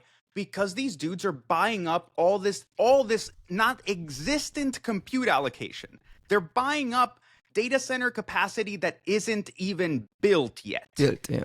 And part of the discussion people are having is like, oh my God, like this is what is required by these mega models. And you go, is it what is required by these mega models? Or are you just keeping all of the compute away from anyone who could try to compete with you for a reasonable amount of money? Because training models is more about like an artisanal craft in a way. Like right now it's a dark magic, but it's not, it's like reversing, right? It's like a dark art, but it isn't something that like you can't go in a dark room and learn by yourself. Like it isn't something that you can't get a few rumors and hear a few things and try a few hacks and use a few prompts and figure out how to train a model. So instead, what if we just make running a compute load in America cost so much because of the scarcity that only 2 or 3 companies are ever able to train any models here at all? All right. Can I move on? Costin, you're done with this topic? Sparks? You have 2, right? Just two. Running DeepSeek Flash. DeepSeek Flash, right? DeepSeek 4 Flash. Look, guys, it's not about the tokens you mint. It's about the tokens you could mint if you had the time to use the shit you bought. Just remember that. You always remember, OpenAI does not sell tokens. They sell intelligence. In the immortal words of Dave Vitale. That's right. In the immortal words of Dave Vitale. Shout out to Dave Vitale. I'm sure he's got his head underwater with this shit that's happening here. So, good luck. Get well soon to all the guys at OpenAI. I want to pivot, bro. I think and a hug to all the people at Hugging Face. Hugging Face was just so happy to have. Hugging Face was just so happy to have a partnership. They were not even pissed. He was just like, "Hey, we're a partner." I was like, "How was Hugging Face not an OpenAI partner before this?" Right? Like, it's the hub of all models, right? It's actually kind of funny. The other big story this week, I'm gonna just jump in and stop you guys because you're never gonna end. The other big story this week, Juanito, is your own Fast16 research developing this multi-stage reverse engineering benchmark for the latest generation of these frontier models. SentinelLabs put out an announcement saying OpenAI's GPT 5.6 Sol was the only publicly available model to complete the full 8-stage investigation of Fast16. I want to put a back up for the audience and explain exactly what you did. You put a sample into them with a prompt, and then you left it alone. Walk me through the actual lab project. So basically, this podcast has been hearing me stumble into this benchmark for a long time because it's been a fairly organic thing. Like I never really set out to develop any kind of benchmark at all. That wasn't really my jam. Instead, what have we been saying? Well, like, since the release of ChatGPT like 3 years ago, I've been trying to use LLMs for reverse engineering, right? Like I use them to teach my course at Hopkins. So it was like at first it would like level students up in a way. Then they started to get better with reasoning models where we started to have conversations about like, holy shit, like these things actually kind of understand some of this stuff. Like they help RE better. And everybody got really into that. And now you have like MCPs for IDA, MCPs for Binge, all that stuff. So we've been seeing this capability of like models improving reverse engineering for a while. And for me, that became a matter of like, okay, we're getting to the point where the models can reliably tackle these like complex, long horizon problems. So I'm interested in what the next level of automation is going to be when it comes to reverse engineering and malware analysis.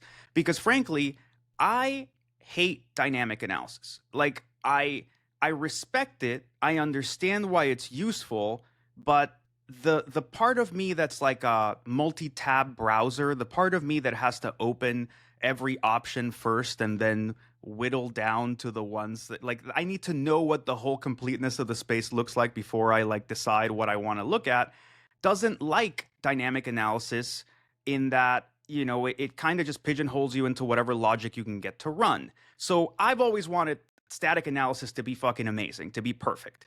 And these LLMs are we're getting to that point. So we say, okay, can they do it autonomously? Right? Like everything Vitalik Kamluk did with all the models we tested before, none of these models could actually analyze through the entirety of Fast16. They would just crap out. They would make guesses and assumptions and like just kind of stop prematurely. So instead, we designed this reversing methodology where we say, look, we don't care what the insights are about the malware. We need you to do all of the static refinement that is trying to bring up an IDA database or a representation of the code as it's disassembled, as it's decompiled, to its most perfect possible version. Can you make this the Rolf Rolls $1 million IDB analysis, right? Like if you put the genius best reverse engineer to ever done it and you give him an infinite amount of time and Adderall, what would be the IDB they would produce? That's the standard we want. And then we started to run models and say, and do it autonomously, right? Like if I have to guide you, that's a penalty. If I'm having to tell you, do it again, whatever, then we penalize it. That's a really long-winded setup for saying none of these fucking models would ever break out of that first level. They would never finish going through that binary because Fast16 is very complex, but also they'd have to follow through on so much of this methodology until GPT 5.6 and Mythos kind of come along. So there is like a qualitative difference in the intelligence that we're seeing with these new models. And the post essentially goes into us trying to kind of beat our heads against kind of crash against the sides and the walls, trying to figure out what is the actual difference. Why should we be paying for using GPT 5.6 instead of GPT 5.5, which was a pretty good model anyways, right? Like, why do you want your Mythos instead of Opus 4.6 or 8, right? And it's just more of like an epistemological question that needs some experimentation. Were these long? You talked about these long horizon runs. Like, what would you paint a picture for? Like how long did this take? Give me a little bit of the inside baseball of what the actual project looked like. So I've been working. We were doing this much more casually. As soon as we finished, as soon as we released Fast 16, we went back to the evals. And that was centered more along sort of these like high-end Opus models that were available at the time. And once we got access to Mythos, this like really kind of hit the complete velocity of like becoming the obsession. So I've been working on this nonstop. We've burnt like 23 billion tokens in runs. That was at least when I counted when we were publishing the post. So like it's been a shit ton of watching these models, getting a sense for what they do, and in many ways kind of writing the benchmark as we went along. So now that this post is done, I'm having a lot of thoughts about how I would want to more properly standardize it and then start to like I'm already running. I finally got access to Kimi K3. I've been running other like alternative Chinese models like Minimax M3 and Sakana Fugu, which is this Japanese orchestrator model that's really impressive. It's really expensive, which is kind of slowing me down from seeing the results, but like I'm pretty excited about it. So it's becoming. Look, I wanted the mission for SentinelLabs going into 2026 to be. To include this kind of central mission of almost like consumer protection for the cybersecurity industry when it comes to frontier AI, in the sense of these companies have been hyping the fuck out of these products, and when it comes to cyber and determining kind of what the positive and the negative for cyber is and who the winners and losers are and what do you want as a security offering and whatnot. And there's no one keeping them honest. Everybody's terrified of saying anything that upsets the frontier labs.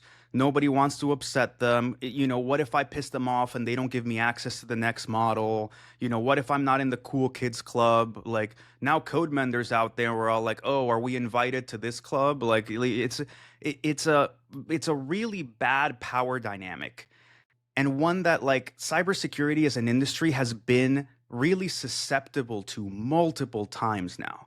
So I have really wanted us as a research team to take up the mantle of, as we figure out how to use AI for cybersecurity for our own fucking purposes, for our own research, to also, provide the tools and provide the insight to say, and this thing is good, and this thing is better, and this thing isn't worth your money, and this is, and this claim is complete bullshit, and that one is like underselling it. Fucking go use it, right? And so this feels like the first time I can at least kind of put my 2 cents on that. Yeah, it's true. I mean, everything we've heard about some of the evaluations and benchmarking comes from partners who are there to help promote what is an offering. Yeah. Costin, you got to look at this ChatGPT 5.6 Sol came out showed off with flying colors here in Juanito's research. Did you get a chance to look at the research? What stood out to you? I did, and I think I said it before. GPT 5.6 Sol is my favorite model at the moment. I'm using it for just everything. Like as soon as I started using it, and I'm verified for cyber, it's actually the only model I can use effectively on everything that I do. Like it will analyze everything for me. Things that Fable is useless for my purposes because it's still immediately downgrade to Opus, and then Opus will churn for a while, and then we cannot continue because this looks like malware. Though, yeah, of course it's malware. So I'm using Sol for everything. It's formidable. I'm like I said, I'm now capable to replicate reverse engineering work that took weeks for some of the best reverse engineers in the world in hours. So what would have taken some of our best guys back in the days, 2 weeks, 3 weeks, 4 weeks to analyze one of these sophisticated malware platforms, with virtual file systems, kernel exploits, and everything. I can do that in 2 hours with Sol, which is just mind blowing. And it's the first time that I see Sol, and it's the first time that I see any model being able to produce good Yara rules. This is unbelievable. And I remember back in the days when we were chatting to Dave Vitale about Yara rules, like Dave, like what would you make you happy and things like that. Finally, I can tell you that Sol produces good Yara rules.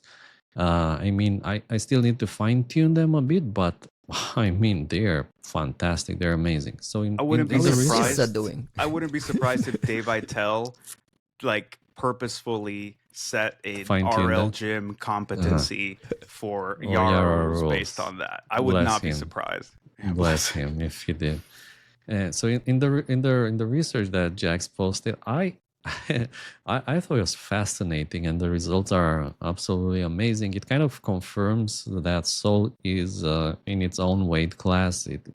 At the same time, the test is obviously very, very hard, right? It's extremely complicated to go through all these different levels without derailing or without, crashing or finding yourself in some point where you cannot recover. So I thought it was more than like a pure reverse engineering test or benchmark. It was more like a practical usability, a practical value that you get out of all these models.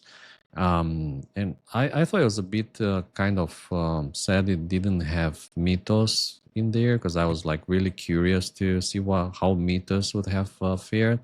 But I would enjoy a follow-up on two things, Mythos and Kimi K3. And if Mythos is not doable, even Mythos preview, because nobody knows if Mythos exists, Mythos 5 exists at all, but even the preview would be cool. It exists. Right? It exists. People have access to it. Nobody has ever seen it. Does it really exist? But I saw you were already testing Kimi K3, and that is super, super exciting.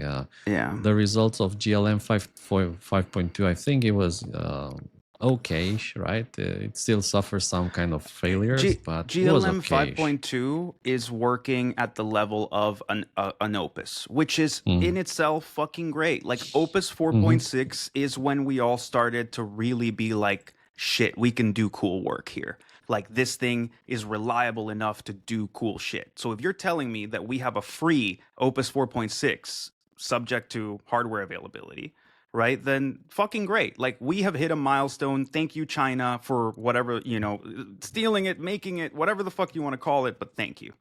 Ryan, I've been seeing you like kind of, No, I want to connect these two conversations because I hear Costin talking about becoming 10x better and writing Yara rules better in a state of excitement.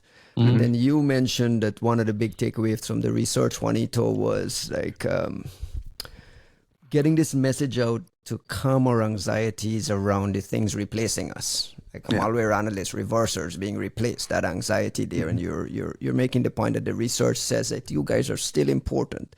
Can you talk a little bit about how much human involvement was required? Where does the magic human expertise come in? How much of it was truly autonomous that does get rid of 5 guys on the team who were doing this reversing for 2 weeks before we got to this? Like, help me understand where your head is at around calming this anxiety when Costin is off on a tangent doing a million things without having to hire 10 people. Well, I think I have a lot of thoughts about this, and you clearly can tell I have not slept very well, which is why I'm like kind of talking in infinite circles. But you're doing fine. You're doing fine. Thank you. So I am not at all concerned. I think we're all in a state of shock because of the way that this has been interacting with economic circumstances and the way that hapless, clueless employers have been internalizing this and pushing that anxiety onto the people that work for them. Or laying them off. Yeah, and that's precisely what I mean, right? Fuck you for doing that. Now, I am trying to seize this opportunity, and I want more people to seize this opportunity because it is a time of miracles if you are in the cybersecurity space. Like I spent the first 6 years of my career feverishly studying nights and weekends, trying to learn how to reverse engineer, trying to learn how to write Yara rules. I literally edited every threat intel report anybody wanted to write at Great, because it meant that I could walk through what they were doing and try to learn it. I had to work really fucking hard to go from being a non-technically specialized person from the intel analysis side of things to being able to do the technical work that I saw Kurt and Brian Bartholomew and Costin doing. Are you now, really doing it and learning anything now, though? Wait. My point is that I had to put in a second job's worth of work to even be able to play along with these amazing researchers that were working alongside me. You have just laid this thing out in front of people, and it's a foot gun, and it's dangerous, it's risky, it's got unintended side effects, but anybody can walk in and say, I have this scope of a cyber problem. I need to understand what this sample is. I need to look at these logs and figure out if I've been attacked. I'm on a computer that someone tells me has malware in it, and I don't know where the malware is or what it is. I have this domain. Someone sent me a phishing email, and I can't tell if it's a test or if it's not. All of those questions now have, let's say, an 80% chance of being accurately answered or actioned upon at a marginal cost. Nobody has the time to work a second job's worth for 6 years to learn a second competency just to function in the industry. And if they do, and I know some people who have trained up, and God bless them, like, I'm proud of all of them, but like, I don't think we're going to be successful by insisting that people have grit to earn it the hard way. Like that blue collar Bruce Springsteen bullshit is not, there's no honor in it. Like, people need to be able to do their jobs. And this is a difficult competency. So I am very excited that GPT 5.5 and 5.6 can do what they do. And I would be very excited to see what an Anthropic model could do if it were not steeped in vegan bullshit. But like, I don't. Okay, let's put it a different way. There's a bigger issue there, though. Yeah, go ahead. Let me just put it this way, because I went off sort of trying to explain the background. But here's the big thing.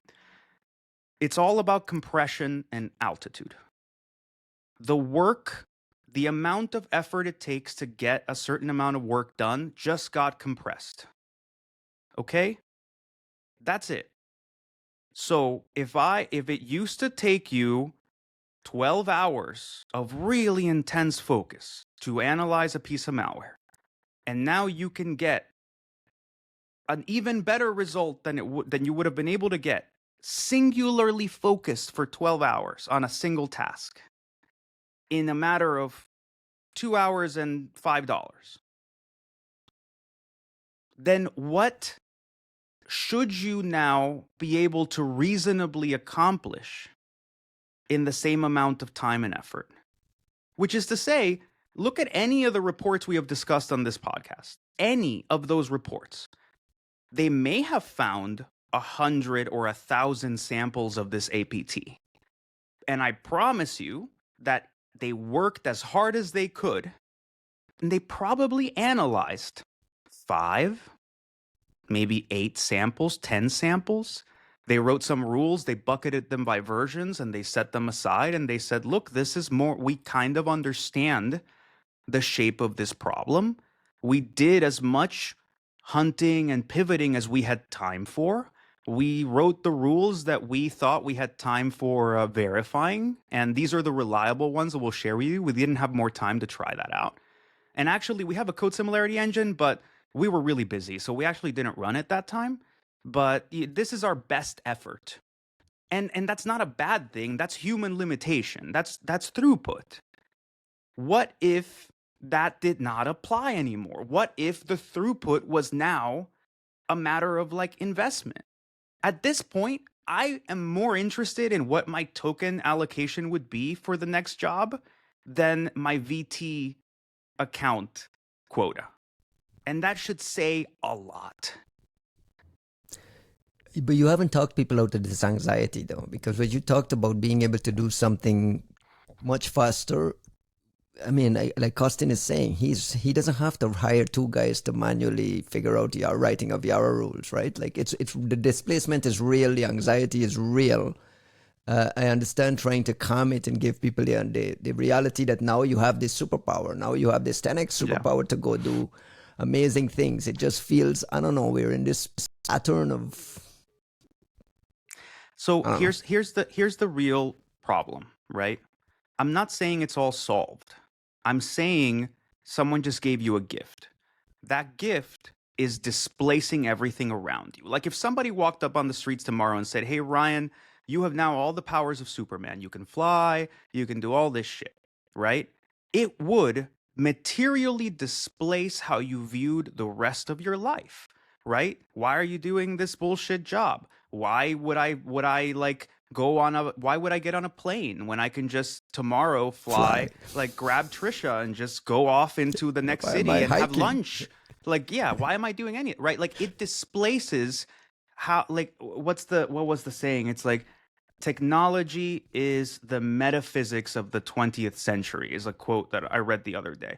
And like, frankly, it structures how we view our world, what our boundaries and capacities are as human beings. Like the limits of who you are as a person have been enhanced by the existence of the iPhone, the camera that's in your pocket at all times, your ability to reach anybody anywhere in the world in seconds. You have no doubt that you can see your friend no matter where in the world they are. You can have a conversation. You can play a game together. None of that shit existed when I graduated from high school. I got the first iPhone a month after graduating high school. Before that, we fucking like couldn't even, like, you had SMSs were limited to like tweet size. My grandmother used to talk about how they used to get letters from the Middle East and you didn't know if the person that wrote it was still alive by the time you received the fucking letter. So I'm saying somebody just gave us another fucking like stratospheric leap in capabilities. And I understand that we're dizzy. I totally get that we're nauseous at the speed at which our world has changed. But holy fuck, people, like, we can fly now. Like, you can run through walls. Like, we are demigods in our industry overnight. Put some party on this conversation. Figure out how to monetize it, though. That's my one. Like, I just know fucking clue how to. No, and look, I think good people will remain good people anywhere. Like, maybe you're just taking the load off the best people. Instead of doing Yara rules, they can do, more sophisticated things about the architecture of systems, or come up with new algorithms that can optimize the output, or like new hunting strategies or skills or whatever. So I think valuable people will be valuable in any times, no matter AI or not. And at the same time, this improves, it improves the quality of life, in the sense that you don't have to waste that much time on something that made a very little difference, something that didn't move the mark that much. So now you have the opportunity to do things that are more meaningful with AI and move the mark, as opposed to, spend more time on a very particular small subject or obscure part of cyber threat intelligence. At the same time, I do fear a bit that we're losing skills, and the new generation of researchers might not have, assembly knowledge or all these skills, like Jags was saying, what Ralph Roth and not learning teaches. anything new. Yeah, because you're you can not pass it learning. to the bot, right? Correct. But at the same time, what is the most valuable skill you can get is handling unknown situations. I'll give you an example. We were like recently, we were presented with some unusual kind of hard drives. They're like used in a very specific hardware, and you cannot read them in any, let's say, available hardware, because they have custom firmware. So they're like a very odd type of hardware that we have not seen before.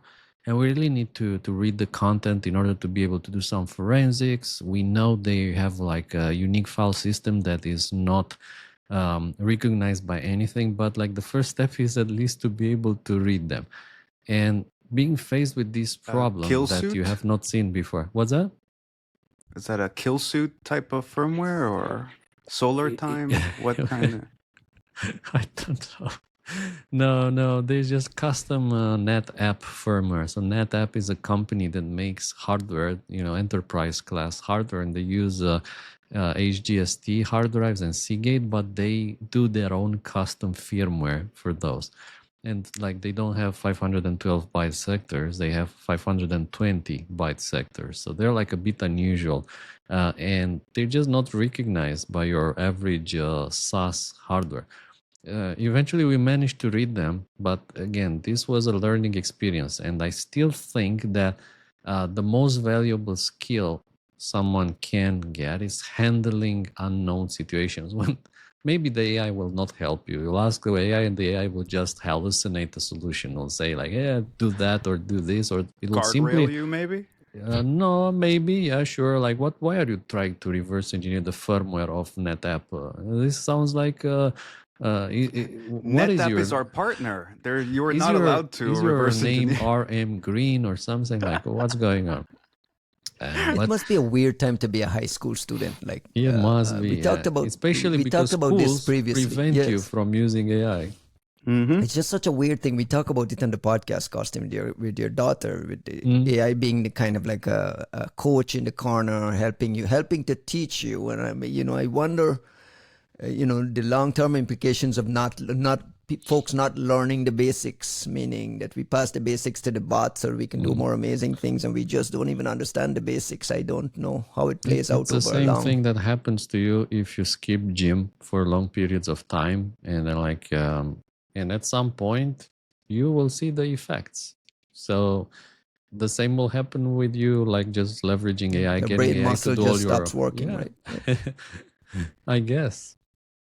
And just to close the loop on FAST16 quickly, Juanito, you guys released some IDA databases. What are you hoping to get out of this? What did you release? What are you hoping? And can I ask, can you release like the whole framework, or do you want to release everything? Because like the way I read that, there's a lot of custom skills, and there's like a lot of customization that makes it very difficult to open source. So what's your plan?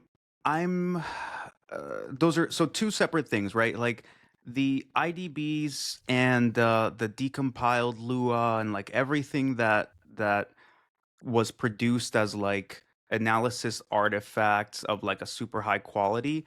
I didn't just take the results of the best run. I actually, since it wasn't part of the eval itself, but something I wanted to give to reversers, we actually put it through like an adversarial sort of ensemble process to refine it to the highest possible degree. Like this would be basically like the answer to the test for that, particular set or level of the benchmark, just like the first level.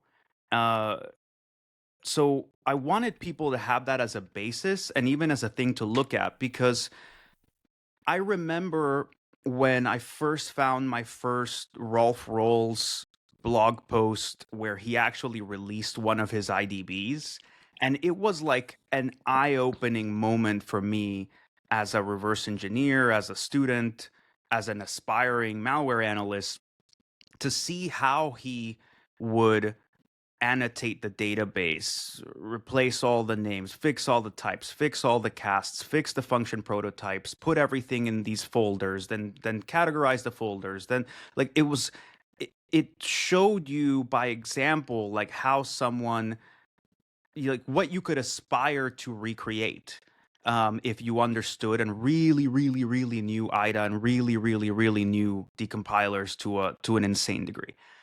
So I wanted to kind of put that out there as like, look, this is an example of what we can aspire to, but also this is what you can get if you instruct this thing properly. This is what you can get if you're willing right now to invest a good, like, honestly, a chunk of money, probably a couple $100. But this is literally like, if we wanted to try to recreate this software, this is as close as you're going to get. And then everything else is like domain expert, ultra high-end consultant, $2,000 an hour type shit. And I think that's an important thing to do. Now, for the skills and stuff involved, Costin, I'm really of two minds right now, because I want to help up level people, but I don't really want to give the labs the exact, thinking and structure by which to like train towards over, like, I don't know. I'm having a lot of thoughts about what it means to do this benchmark. I am not at a point where I think my mind is totally made up. I'm still meditating on it. I don't know what's meaningful to keep and what's meaningful to give. But there's something about creating these, like, basically like epistemological tests, where the important thing about our benchmark was not just the reversing. It was that reversing was, all of that work was level 1. Okay, now you have a perfect understanding of what this malware does to the extent of the information you have available. Now here is another piece of information that you didn't have. How will you extrapolate when you put those pieces of information together? How will you, does it invalidate something you had thought of before? Does it mean that you should reassess some new, underlying assumption? Are there new hypotheses that you make on the basis of the new information that you have? Okay, those were good. You did well. It diffused throughout the understanding. You corrected things. You created new artifacts. Cool. Here's another piece of information. Now, how does that change all of that? Now do it again. Now do it again. Now do it again. Now here's a literature review. Like, up until that point, 5 levels in, this thing has not read any of our blog posts. It has not read Kim Setter's reporting, or Andy Greenberg's, or the Good ISIS report, or the Ruben Santamarta report. At level 6. At level 6, we give it all of those reports and say, okay, what can you corroborate from what we put together based on the stuff you've created, and what is wrong, and what have we missed? And then I ask it to write its own report. So I've got like 6 different 60-page reports of like any of those better than things. Yours? Any of those better than the original? So in some things, there is much greater depth, like the understanding of the patch targets. In some things, it very quickly, some of the runs did amazing work that showed us why we were wrong about PKPM and MOHID. Because if you create a full emulator for the patch logic, and you let it patch those PKPM and MOHID libraries, you'll see that they are byte collisions. They are hits, but the changes are landing in the middle of functions. They're landing in the middle of instructions, which means that they're not good patches. They wouldn't work. They would probably crash the program. So PKPM and MOHID are not valid targets by totally reasonable, logic that you can trace, that we didn't have the time to follow through on. For the Symantec report, which they added ANSYS Autodyne as a likely patch target, you get a really interesting result, which is we don't have, and neither does Symantec, all of the installers and the right versions of ANSYS Autodyne that would have been available at the time that FAST16 was attacking the target. All we have are pieces and fragments and installers for different newer versions. And in those, you see that string format, the loaded, $ loading space co as like a loading complete string. And that's the format in which they put things in ANSYS Autodyne. So seeing that and seeing some of how things hit, it's a reasonable assumption on the part of Symantec that there's a version of ANSYS Autodyne for which FAST16 would use its mechanism C alteration path. But we don't have it. So the models, some of them would infer that that's a version thing. Some of them would say, oh no, this is a false positive, right? Like there's the string, but none of these patch targets actually hit on that software. One of the runs started to hypothesize that like maybe there's a custom version that the victim is using that combines both engines. And you go, well, that doesn't seem very plausible, but it is a possible explanation, right? So you get into this point of actually looking at what it means for a set of really, really smart people to get a whole bunch of very complex evidence and say, hey, hypothesize, right? Like this is what happens in a room at Langley when you have 7 experts all dedicated to a subject and you go, they each came up with some pretty interesting, variably plausible explanations for what's happening. But it's very exciting for $200, right? Like for however much money I've spent on this shit, 23 billion tokens, I have never learned so much about any piece of malware I've ever looked at in my entire career for way more time. Good time to go find all fun malware and do it all over again. Two questions. Two questions I wanted to ask, by the way. One was, out of all the models you tried, how many can actually build you a Yara rule that finds you these patch targets? Because like this, there's this state machine, so you need to kind of reconstruct all the search, like in this decision trees. So how many models can actually build that Yara rule that Vitaly created in the first place? So at least 2, like Mythos preview and GPT 5.6 Sol will both. They will make it. They will make it. And because they figured out like the patch target thing. That was that's why they broke past levels 1, 2, 3, 4, 5, right? Like they figured that part out. I think I hesitate a little bit because I think GPT 5.5 may have tried to go down that path, but it never converged past level 1. So like, they performed decently well at that. I think the big thing, Costin, is, and I said this the first time we brought up the Yara rule thing, it really depends on the setup.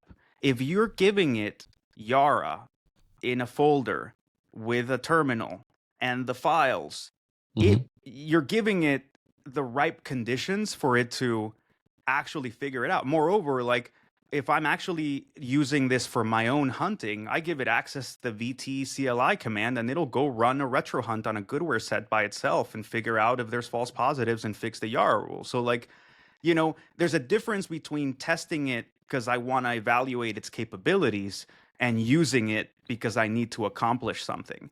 If I, at this point, like note that everything we're talking about is testing it. It's not like if I helped this thing, the shit it would be able to accomplish in record time is absolutely ludicrous. What was the second question? The second question is, imagine that FAST16 was one of 100 samples. How many models looking at all those 100 samples will figure out that this is one of a kind? Like, can this be, replicated? Can you build a methodology that will spot gems like FAST16? I think you absolutely can. What you're describing, I think, is the next really big horizon problem, in my opinion, right? So I'm now dividing models into certain classes, and I think there's like a class of come with me here. This is fuzzy, this is vibes, but like there's a continuum of model capabilities that starts with O1, which like with the first reasoning model, and extends all the way to, let's say, like GPT 5.5, which is increasingly good, increasingly capable reasoning models that can do a lot of localized work and and be coherent about that localized work. But they cannot do long horizon work. Like this whole notion of like, you did a thing here. Okay, now here's a bigger task that involves what you just did. 5.5, Opus 4.6, they will not cross that boundary. They can't. It's just like outside of not just context, but how well they can keep coherence over time. The big difference is Mythos Preview, Mythos 5, and to a much better extent, GPT 5.6 Sol, they can handle long coherent reasoning and actually like adapt when, let's say, they run a local experiment and it invalidates an underlying hypothesis. Then they go, oh, I need to change how I'm going to approach this problem. And they, they change that trajectory and they follow through. That is the big distinction about these new models. They do it better, they do it worse, but I don't know what you would call that. But we've gone from the reasoning models that got introduced with O1 all the way to 5.5 to now like long horizon coherent models. And I think that's, what you were describing, Costin, is the next thing, because now we're getting, if you look at the offerings from Kimi, from Moonshot, from OpenAI, to some extent from Anthropic, now what are they talking about? They're talking about workflows and swarms and sub-agent cascades. Because what we're saying now is, okay, the models are pretty good at local work. Now they're pretty good at long horizon tasks. Well, what's next? Can we give it a really complex blueprint of a big project that requires multiple long horizon tasks that are then split up into multiple localized instances of work and have it be coherent? That's the next frontier. That's why, Sakana Fugu is an orchestrator model that gets unbelievably good results out of existing model technologies. That's why you have GPT 5.6 Sol Ultra, which, as far as my testing went, it did the same thing, just way more expensive. But to be honest, I wasn't giving it a complex enough problem. That's what I'm realizing. And you have the same with Kimi K3, where now Kimi K3 it has like swarm, right? Like it can break up and do multiple. So like that's the next frontier of problem that you're going to start seeing all of these labs start to move towards, which essentially would be what? Costin shows up with a PRD. He has a product requirements document of an entire project's worth of something that needs to be built. And the successful next range of models needs to be able to take that PRD, break it up, execute, test, take the results, bring them back together, and say, hey, Costin, here's your entire fucking product that you had described in this PRD. It has been built out over, 2 trillion tokens and $4,500. Here's the whole product you wanted. That's the next frontier. Did you get the answer to your questions? Yeah, I don't even remember what the question was at this point. The question was simple. Yeah. Which one of these models will say FAST16 is a gem out of 100 samples? Like looking at them randomly and saying, yeah, looks like this is it. So that's why I went into the swarm rant. Is essentially right now on vibes, many of these models would sometimes look at FAST16 and go, oh, this is more interesting than the other ones on vibes. But if what you wanted is to say rigorously, which, can these do it? You would need a swarm model to then do what I just did for each one of those samples so that it can answer with certainty and say, I did the full analysis of all of these 100 samples. And here is one that's genuinely, amazingly interesting, right? Like that's the answer when you is do that real none of them today scientific work. Well, I think this would be, if you give me, if OpenAI shows up tomorrow and goes, you can have all the tokens you want, then that's the first problem that I would tackle with 5.6 Sol Ultra. I would want to say, this is the level of work that I want you to do for every single sample in this folder. There's 100 samples. Now tell me after a complete analysis, which ones of these are actually interesting. That's the next thing that I would want to do. But it's going to cost a fuck ton of money. Costin, that's the threat hunting use case that goes beyond just these academic fun exercises of paleontology, right? Like the actual, how do we implement it in practice in a big organization to go hunting or to give me early alerts or to, set off flares somewhere? Yeah, and it's not available yet.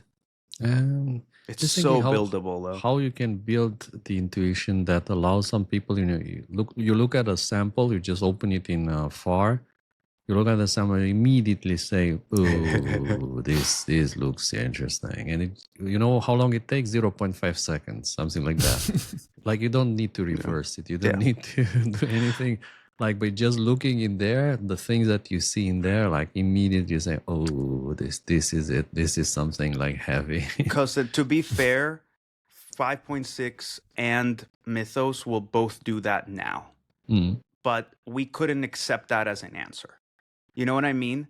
Like, I think the problem here is most people, that's like the one-shot, no-skill version of using models to analyze malware. And I suspect 99% of people who will ever use a model to look at something they think is malware will do that. And these new models are pretty fucking good. Like, honestly, the previous models, 5.4, would be able to tell you that it's malware, be able to tell you to some extent how it works. But it wouldn't be able to then break that down into like a rigorous 50-page, threat report of like, why does it work this way? And how does it do that? And why does it have this functionality? And what is that functionality used for? And what is it? And because of this functionality and how it was built, we can say that these people are this kind of people and they're interested in that kind of thing and they're not interested in this other thing. Like, it cannot do that. GPT 5.6 Sol can do that. All right. To close the loop on this 2-hour AI segment, while we were podcasting, Anthropic released Claude Opus 5 just about an hour ago. Yep. It is described as it's a thoughtful and proactive model that comes close to the frontier intelligence of Fable 5 at half the cost. So whatever that means. Does it have half of the refusal rate or the same? I don't know. So they distilled Mythos 5 into, they distilled Fable 5 into Opus 5, so it's cheaper for them now. Let's see if the guardrails are going to let us do anything. All right, just give them the benefit of the doubt. It was just released. No one has even seen it yet, so it doesn't even really exist until I've seen it. And Google Gemini 3.5 Flash Cyber launched. This week we got news from Google that 3.5, this is a product called 3.5 Flash Cyber. It's a lightweight, fine-tuned cybersecurity model built on Gemini Flash, designed to find, validate, and patch software vulnerabilities cheaply enough to run at massive scale. Google, again, like all the others, are explicitly gating this behind a limited access pilot restricted to government and trusted partners only, citing the dual-use risk. Has anyone looked at Flash Cyber? Costin, did you apply? Did you get in there as one of these governments? What's going on? Where do you apply? Sign me up. There's no application. None of us are trusted. They have no partners. For all you want to talk about whether a model is real or not, I don't know if GPT 3.5 Cyber Flash is real. I don't know anyone who knows if it's fucking real. And all the people I know at Google, you can tell me that it is, but fuck you. Like, what's the point of this model that A, is a Flash model, and B, is gated in frontier land in Borg somewhere? Like, there's a limited access pilot. You don't believe that they're working with 10 companies? I don't fucking know who they're working with, but I hope it's good because these other models have sucked so far. So, Costin, you work at TLP Black, and you're a consultancy that has to, use these models or would like to use these models for defensive purposes. Your name in this industry. Is it easy for you to figure out after these newfangled things, or you feel like there's a clique over there and the rest of us are sitting over here kind of hoping for the best? Like, how does it feel for you as a developer on the ground trying to figure this world out? Look, it's extremely difficult to see and to watch all these people bragging on X about proudly working on whatever new model, proudly releasing some new model, that is like the You're talking best about in its Google category. employees, It's like right? Boasting about the fantastic. launches, yeah. And then like you read the fine print which says, oh yeah, that's only for government people and a few chosen like ones. And but at least you can be happy for me that I worked on this and that I am releasing it. Which again, congratulations. I think with this particular Flash announcement, I was complaining about one thing. The moment that you put Flash in a name, you automatically imply it's a smaller thing. It's a smaller, faster thing, but not as capable as the Pro or whatever. So everyone knows what the kind of Flash implies here. And on one hand, yeah, it kind of diminishes the impact. On the other hand, what is obvious, I think, already to anyone is that you don't need like the ultimate expert on anything to do cyber. So, like, you don't need a 15 trillion parameters model that knows Spanish, German, it knows biology, it knows mathematics, whatever, to do cyber. You need something that is purely specialized on coding and cyber threat intelligence and reversing and such, which is actually, you don't need to have that as a 15 trillion parameter model. It can be very small, specialized, and fast. And that can actually probably do even better than generalist models that are out there.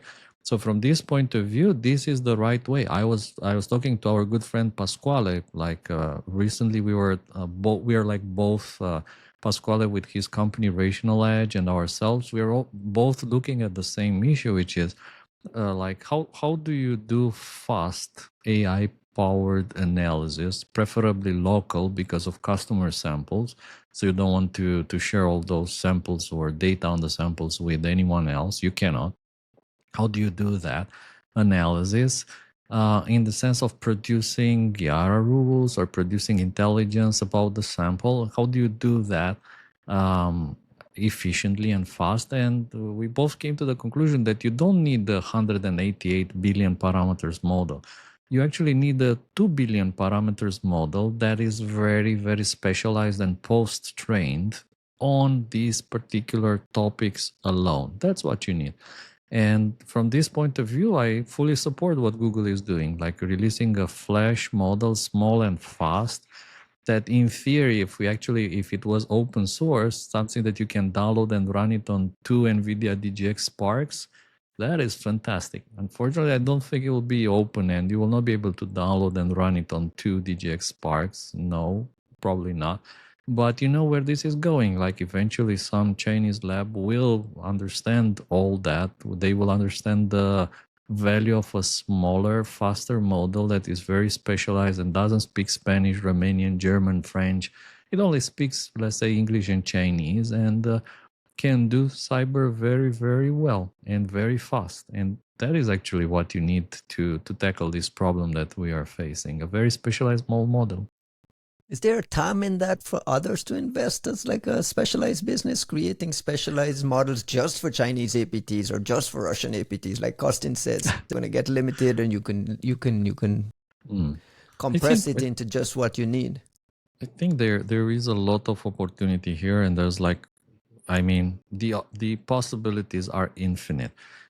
Even this week, there was like a new model that dropped that a lot of people are super happy from an American company, Poolside AI.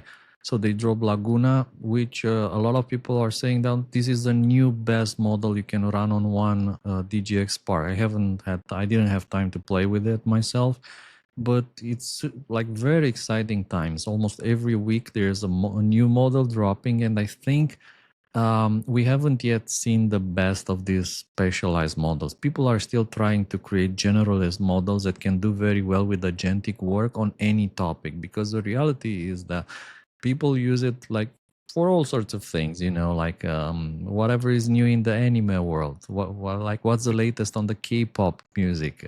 Like the model needs to know all the singers in BTS, or they need to know, like everything that is buzzing in the latest teen circles. So there's still opportunity, I think, for specialized cyber models, and Google probably seeing that ahead of everyone else. I would love to see like some Quen cyber models that you can run locally, like Quen 4.0 cyber flash, something like that would be formidable to play with. But come on, that brings us right back to the issue we were discussing with ExploitGym. None of these models want to be recognized as cyber capable because they're being treated as if that means they're weapons. And frankly, like the competency is going to appear anyways because you're making these models really good at computer use, and hacking is about just figuring out unusual ways to take advantage of what's possible in these intricate fucking Rube Goldberg machines.